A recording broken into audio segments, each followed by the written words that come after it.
Hi friends, പുതിയൊരു വീഡിയോയിലേക്ക് എല്ലാവർക്കും സ്വാഗതം. അങ്ങനെ ജയപാലിനിങ്ങനെ പ്രവീണ പറയുന്ന കാര്യങ്ങളൊക്കെ കേട്ടിട്ട് ആകെ ദേഷ്യം വന്നിട്ട് വേഗം തന്നെ പോലീസ് സ്റ്റേഷനിലേക്ക് വിളിക്കുകയാണ്. എന്നിട്ട് പോലീസുകാരനോട് ഉള്ള പരാതിയും കാര്യങ്ങളൊക്കെ പറയാണ് കേട്ടോ.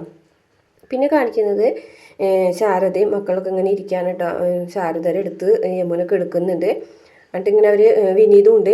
അപ്പോൾ ഓരോ കാര്യങ്ങൾ പറയാനിട്ടോ ജയപാലിനെ കുറിച്ചിട്ട്. അപ്പോൾ ശാരദ പറയുന്നുണ്ട്, അവർ എന്തൊക്കെയാണ് എൻ്റെ മോളെക്കുറിച്ച് നാട്ടുകാർ പറഞ്ഞത്, ഞാനുള്ളപ്പോൾ അങ്ങനെ പറഞ്ഞു, ഇനി ഞാനില്ലാത്ത സമയത്ത് യമുനയെ കൈ കിട്ടിയിട്ടുണ്ടെങ്കിൽ അവർ എന്തൊക്കെ പറയുന്നൊക്കെ ചോദിക്കുമ്പോൾ അച്ഛമ്മ പറയുന്നുണ്ട്, അതൊന്നും കാര്യമാക്കേണ്ട. അവർ പറഞ്ഞാൽ എത്ര തവണ പറയും? ഒരു തവണ പറയും, ഒരാഴ്ച പറയും, 10 ദിവസം പറയും, മാസം പറയും, ഒരു മാസം പറയും. അത് കഴിഞ്ഞ് അവർ അത് മറക്കും. ജീവിതം നീണ്ടു കിടക്കല്ലേ എന്നൊക്കെ പറയും കേട്ടോ. അപ്പോൾ വിനീതും ശാരദനെ മനസ്സിലാക്കുന്നുണ്ട് കേട്ടോ. ഇങ്ങനെ ഓരോ കാര്യങ്ങൾ, അതിനെക്കുറിച്ചൊന്നും ചിന്തിച്ച് വിഷമിക്കൊന്നും വേണ്ടാന്ന് പറഞ്ഞിട്ട് ഇങ്ങനെ ഓരോ കാര്യങ്ങൾ വിനീതും പറഞ്ഞിരുന്നുണ്ടേ. അപ്പോൾ ഉച്ചയ്ക്ക് ഭക്ഷണം വേണ്ടേ, ഞാൻ പറയാമെന്ന് പറയാൻ കേട്ടോ, വിളിച്ച് പറയാമെന്ന് പറയാം. അപ്പോൾ ശാരദ പറഞ്ഞിട്ടുണ്ട്, വേണ്ട മോനെ, ഭക്ഷണം ഉണ്ടാക്കിയിട്ടുണ്ടോ? അപ്പോൾ അമ്മായിയും ചോദിക്കുകയാണ്, ഇല്ല ഭക്ഷണം ഉണ്ടാക്കിയിട്ടില്ല, ഞാൻ ഉണ്ടാക്കാം. വേണ്ട അമ്മായി, ഇനിയിപ്പോൾ നമുക്ക് ഭക്ഷണം പുറത്തുനിന്ന് വാങ്ങിച്ച് ഞാൻ സെലിൻക്കിനോട് കൊണ്ടുവരാൻ പറയാം, അത്രയും നേരം നമുക്ക് ഒരുമിച്ച് ഇരുന്ന് സംസാരിക്കാം എന്നൊക്കെ പറഞ്ഞിട്ട് വിനീത് ഇങ്ങനെ സെലിൻഖാനെ ഫോൺ ചെയ്യുകയാണ്. ഈ സമയത്ത് നീള പുറത്ത് കളിച്ചുകൊണ്ടിരിക്കുകയാണ്. അപ്പോഴാണ് പോലീസുകാരെ ജീപ്പ് അവിടെ വന്നത്. പോലീസ് ഇങ്ങനെ ഇറങ്ങി വരുന്നപ്പോൾ തന്നെ നീള പേടിച്ച് അകത്തേക്ക് ഓടുകയാണ്. എന്നിട്ട് ഓടിച്ചെന്നിട്ട് പറയണം, അമ്മേ ഇതേ പോലീസ് വന്നിട്ടുണ്ടെന്ന് പറയും. പോലീസോ? എന്താ പോലീസ് വന്നത് എന്ന് പറയുമ്പോഴേക്കും അവരകത്തേക്ക് വരും കേട്ടോ. അപ്പോൾ അവർ വന്ന് ചോദിക്കുന്നുണ്ട്, ആരെ വിനീതെന്ന് ചോദിക്കുമ്പോൾ ഞാനാണ് സാറേ വിനീത് എന്ന് പറയും കേട്ടോ. ആഹാ, നീയാണോ ഗുണ്ട എന്നൊക്കെ ചോദിക്കുകയാണേ. ഗുണ്ടയോ? സാർ എന്താ പറയുന്നതെന്ന് ചോദിക്കും കേട്ടോ. നീ ആൾക്കാരെ തല്ലിച്ചതയ്ക്കൂടാന്ന് ചോദിക്കാൻ കേട്ടോ. തല്ലിച്ചതയ്ക്കുന്നു? ആ അപ്പോൾ പറയുന്നില്ല, കാര്യം പറയുന്നില്ല. നീ എന്തായാലും സ്റ്റേഷനിലേക്ക് വാ, ബാക്കിയുള്ള കാര്യം നമുക്ക് സ്റ്റേഷനിൽ ചെന്നിട്ട് പറയാം. എന്താ സാറേ കാര്യം? ഓ, കാര്യം അറിഞ്ഞാലാ നീ വരുള്ളൂ അല്ലേ എന്ന് ചോദിക്കാനിട്ടെ. അന്നേരം ശാരദ പറയാണ്, കാര്യം അറിയണമല്ലോ സാറേ, ഒരു കാര്യമില്ലാതെ ഇവിടെ വന്നു കഴിഞ്ഞിട്ട് അവനെ പിടിച്ചുകൊണ്ട് പോയിട്ടുണ്ടെങ്കിൽ അതിൻ്റെ കാര്യം എന്താണെന്ന് അറിയും. ഓ, നിങ്ങളിവിടെ ഉണ്ടായിരുന്നോ? ദേഷ്യപ്പെട്ട് മണ്ണെണ്ണപ്പാട്ടി ഒന്നും എടുക്കാൻ പോകല്ലേ, ഈ തൊപ്പി തലയിലുണ്ടെങ്കിലേ എൻ്റെ കുടുംബം ജീവിച്ചു പോകുള്ളൂ എന്നൊക്കെ പറഞ്ഞിട്ട് ഇങ്ങനെ പരിഹസിക്കുകയാണ്. ഇനിയിപ്പോൾ കാര്യം പറഞ്ഞില്ല എന്ന് വേണ്ട, ജയപാലിൻ്റെ മകൻ വിശാലിനെ തല്ലിച്ചതച്ചതാണ് കേസ്. അപ്പോൾ പിന്നെ ഇവനെ അറസ്റ്റ് ചെയ്ത് കൊണ്ടുപോകണ്ടേ, അല്ലാതെ പിന്നെ എന്ത് ചെയ്യും എന്ന് ചോദിക്കുകയാണ് കേട്ടോ. അന്നേരം അറസ്റ്റ് ചെയ്ത് കൊണ്ടുപോകാനായിട്ട് ഇങ്ങനെ പിടിച്ച് വലിക്കുമ്പോഴേക്കും ശാരദ വരികയാണ് കേട്ടോ. ശാരദ പറയും, അങ്ങനെ അവന് ചെയ്തിട്ടുണ്ടെങ്കിൽ അതിന് കാരണം ഉണ്ടാവും എന്ന് പറയും. കാരണോ? എന്ത് കാരണം എന്ന് ചോദിക്കുകയാണെ. അത് ഈ യമുനയെ എന്ന് പറയാൻ വേണ്ടിയിട്ട് യമുനയുടെ നേരെ ശാരദ വിരൽ ചൂണ്ടുമ്പോഴേക്കും അമ്മായി ഒന്നും മിണ്ടാതെ ഇന്ന് എന്ന് പറയാൻ കേട്ടോ വിനീത്.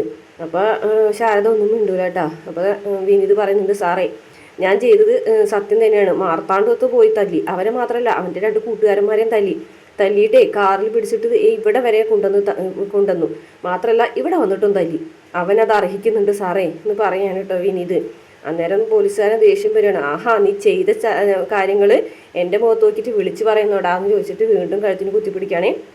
അന്നേരം പറഞ്ഞിട്ട്, ഇത് വലിയ കൊലക്കുറ്റമൊന്നും അല്ലല്ലോ, ജാമ്യം കിട്ടുന്ന കേസല്ലേ സാർ, ഇപ്പോൾ തൽക്കാലം എൻ്റെ ഷർട്ടിൻ്റെ കോളറിന് കൈ എടുക്കുക എന്ന് പറയും കേട്ടോ. അപ്പോൾ പോലീസുകാരന് ചെറുതായിട്ടൊരു പേടിയൊക്കെ വരുന്നുണ്ട് കേട്ടോ. അങ്ങനെ പതുക്കനെ കൈയെടുക്കുകയാണേ. എന്നിട്ട് പറയും, പോലീസ് സ്റ്റേഷനിലേക്ക് നീ വായോ, അവിടെ ചെന്നിട്ടേ പോലീസ് സ്റ്റേഷൻ എന്താണെന്ന് നീ കാണിച്ചു തരാമെന്ന് പറയണേ.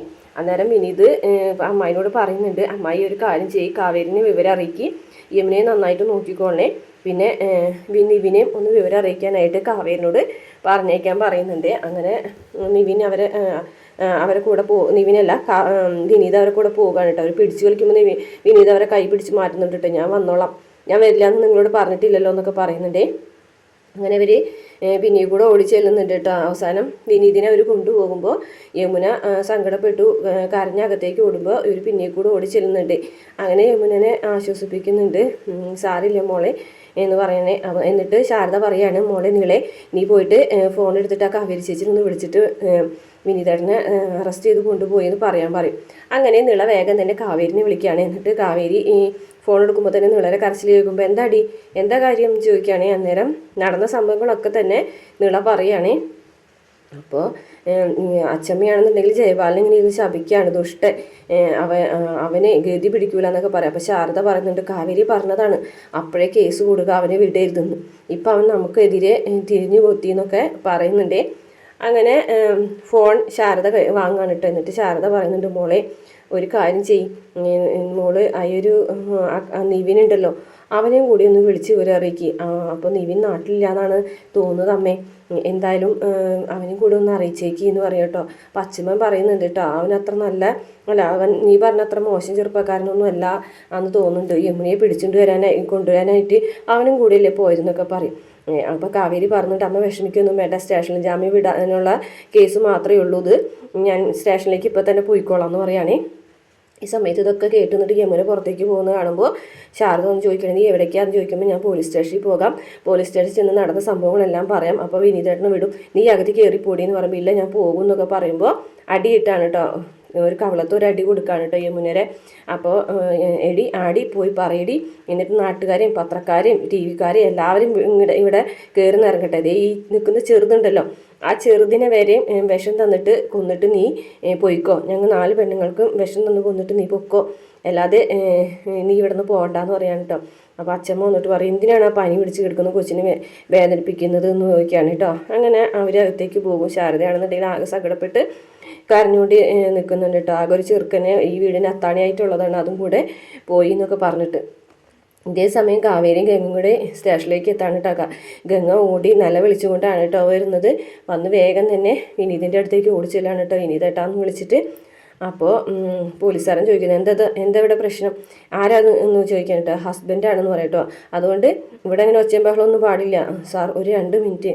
അപ്പോൾ അയാൾ പറയുന്നുണ്ട്, ഒരു 2 മിനിറ്റ് ശരി, 2 മിനിറ്റ് സംസാരിച്ചിട്ട് പോയതൊന്ന് SIക്ക് ഇഷ്ടപ്പെടില്ല എന്ന് പറയാൻ കേട്ടോ. അങ്ങനെ ഇങ്ങനെ കാണുമ്പോൾ വിനീത് പറയും, കരയാതെടി എന്ന് പറയുന്നുണ്ടേ. അങ്ങനെ കാവേരിയാണെന്നുണ്ടെങ്കിൽ അകത്തേക്ക് ചെല്ലാണ് കേട്ടോ, പോലീസുകാരൻ്റെ അടുത്തേക്ക് ചെല്ലാണ്. അന്നേരം അയാൾ ഫോണിൽ വിളിച്ചുകൊണ്ടിരിക്കുകയാണ് കേട്ടോ. അപ്പോൾ ഈ കേസിൻ്റെ കാര്യം തന്നെയാണ് പറയണത്. അങ്ങനെ കാവേരിനെ കാണുമ്പോൾ അകത്തേക്ക് വരാൻ പറയുന്നുണ്ട്. ഇതിപ്പോൾ 4ാമത്തെ കോളാണ് ഈ തല്ല് കേസിൽ അറസ്റ്റ് ചെയ്ത അവനുണ്ടല്ലോ, അവന് വേണ്ടിയിട്ട് അന്ന് കേസ് കൊടുക്കാൻ വേണ്ടിയിട്ട് ഒരാൾ കൂടെ വന്നിട്ടുണ്ടായില്ലോ, ജയപാലിൻ്റെ പെങ്ങളെ മോൻ, അവൻ്റെ ശുപാർശയിലാണ് ഈ കോളുകളൊക്കെ വന്നുകൊണ്ടിരിക്കുന്നത്. പക്ഷേ ഇപ്പം തൽക്കാലം ഞാനേ അവനെ വിടാൻ പോകുന്നില്ല, അവനെ പോലീസുകാരനോട് എങ്ങനെയാണ് പെരുമാറുന്നതും അവന് ഒരു മര്യാദയൊക്കെ പഠിക്കണം, അതിന് വേണ്ടിയിട്ട് ഇപ്പം തൽക്കാലം അവനിവിടെ നിൽക്കട്ടെ എന്ന് പറയാൻ കേട്ടോ. അപ്പോൾ കാവേരി പറഞ്ഞാണ്, സാറേ വിനീതേട്ടൻ ഒരു കുറ്റവും ചെയ്തിട്ടില്ല എന്ന് പറയാൻ കേട്ടോ. അപ്പോൾ കുറ്റം ചെയ്തിട്ടില്ലേ, ആ ജയപാലിൻ്റെ മകനെ തല്ലിച്ചതച്ചത് കുറ്റമല്ലേ, ഞാനേ അവൻ്റെ മേത്തുള്ള അടയാളങ്ങൾ കറക്റ്റായിട്ട് കണ്ടതാ, ഒരാൾ അത്രമാത്രം തല്ലിച്ചതച്ചിട്ടുണ്ടെങ്കിൽ അയാൾക്കെതിരെ കേസ് എടുക്കാതിരിക്കാൻ പറ്റും. അപ്പോൾ കാവേരി പറയുന്നുണ്ട്, അവനങ്ങനെ തല്ലിച്ചതച്ചിട്ടുണ്ടെങ്കിൽ ആ തല്ലിന് അവന് അർഹനാണ്. ആണോ, അങ്ങനെയാണെന്നുണ്ടെങ്കിൽ ആ തല്ലിനുമായി ബന്ധപ്പെട്ട് എന്തൊക്കെയോ കാര്യം മേഡത്തിന് അറിയാമെന്ന് തോന്നുന്നുണ്ടല്ലോ, അപ്പം അത് പറഞ്ഞേക്കിന്ന് പറയും കേട്ടോ. പക്ഷെ അത് പറയാനായിട്ട് കാവേരിക്ക് നിവർത്തിയില്ലല്ലോ. കാവേരിയാണെന്നുണ്ടെങ്കിൽ അത് പറയാതെ ഇങ്ങനെ മൗനം പാലിക്കുകയാണ് കേട്ടോ. അപ്പോൾ പോലീസുകാരൻ പറയാണ്, എന്തായാലും എനിക്കിതിൽ കേസ് പരാതി തന്നിട്ടുണ്ടെങ്കിൽ എനിക്ക് അറസ്റ്റ് ചെയ്തേ പറ്റൂ, കാരണം അമ്മ ആദ്യം തല്ലാണ് അവനെ കിട്ടിയിട്ടുള്ളൂ. മാത്രമല്ല വിനീത് തന്നെ തുറന്നു പറയുകയും ചെയ്തു, വിനീതാണ് അവനെ അടിച്ചതെന്നുള്ള കാര്യം. അപ്പോൾ പിന്നെ എങ്ങനെ അറസ്റ്റ് ചെയ്യാതിരിക്കുക എന്ന് പറയട്ടോ. അങ്ങനെ ദേഷ്യം വന്നിട്ട് ഇങ്ങനെ പറയുമ്പോൾ കാവേരി ഇങ്ങനെ സത്യം കാര്യം മനസ്സിലായി എന്നുള്ള രീതിയിൽ നിൽക്കുകയാണ് കേട്ടോ. പിന്നെ രാത്രി വന്നിട്ട് യമുനയോട് സംസാരിക്കുമ്പോൾ യമുനയുടെ ഷോൾഡറിൽ അടിയൊക്കെ കിട്ടിയിട്ടുള്ള പാട് കാണുന്നുണ്ട്. ഇതെന്താണെന്ന് ചോദിക്കുമ്പോൾ ഞാൻ അവനെ സ്നേഹിച്ചതിന് അവൻ എനിക്ക് തന്ന ഉപഹാരമാണ് ചേച്ചി എന്നൊക്കെ പറയും കേട്ടോ. പിന്നെ കാണിക്കുന്നത് വിനീതിനെ അറസ്റ്റ് ചെയ്തെന്നൊക്കെ കേൾക്കുമ്പോൾ വിശാൽ ജയപാലിനെ കെട്ടിപ്പിടിക്കുകയാണ്. പക്ഷേ വലിയൊരു കെണി തന്നെ ജയപാലിന് വേണ്ടിയിട്ട് കാവേരി ഒരുക്കിയിട്ടുണ്ടായിരുന്നു. അങ്ങനെ പോലീസുകാരൻ വിളിച്ചിട്ട് ജയപാലിനോട് പറയാണ്, ജയപാൽ ഈ കേസ് പിൻവലിക്കണം, അല്ലാന്നുണ്ടെങ്കിൽ ജയപാലിനെ അറസ്റ്റ് ചെയ്ത് കൊണ്ടുപോരേണ്ടി വരും. ജയപാലിനെ അറസ്റ്റ് ചെയ്ത് കൊണ്ടുപോരാൻ മാത്രം എന്ത് കേസാണ് ഇപ്പോൾ അവിടെ വന്നിട്ടുള്ളതെന്ന് ജയപാലൻ ചോദിക്കുന്നുണ്ട്. അന്നേരം നോക്കുമ്പോൾ കാവേരി ഓപ്പോസിറ്റ് ഇരിക്കുന്നുണ്ട്. എന്തോ വ്യക്തമായിട്ടുള്ള തെളിവും കാര്യങ്ങളൊക്കെ കൊണ്ട് ജയപാലിനെതിരെ കേസ് കൊടുക്കാനായിട്ട് ആണ് കാവേരി വന്നിട്ടുള്ളത്. അപ്പോൾ തന്നെ പോലീസുകാരൻ തന്നെ പേടിച്ചിട്ടാണ് ജയപാലിനെ വിളിച്ചിട്ടുള്ളത്. എത്രയും പെട്ടെന്ന് കേസ് പിൻവലിക്കണം, എനിക്കിതിൽ ഒന്നും ചെയ്യാനില്ല എന്ന് തന്നെ പോലീസുകാരൻ തുറന്നു പറയാം കേട്ടോ. ഇത്രയാണ് പ്രമോ കാണിച്ചിട്ടുള്ളത്. വീഡിയോ ഇഷ്ടപ്പെട്ട ചാനൽ സബ്സ്ക്രൈബ് ചെയ്ത് സപ്പോർട്ട് ചെയ്യണേ.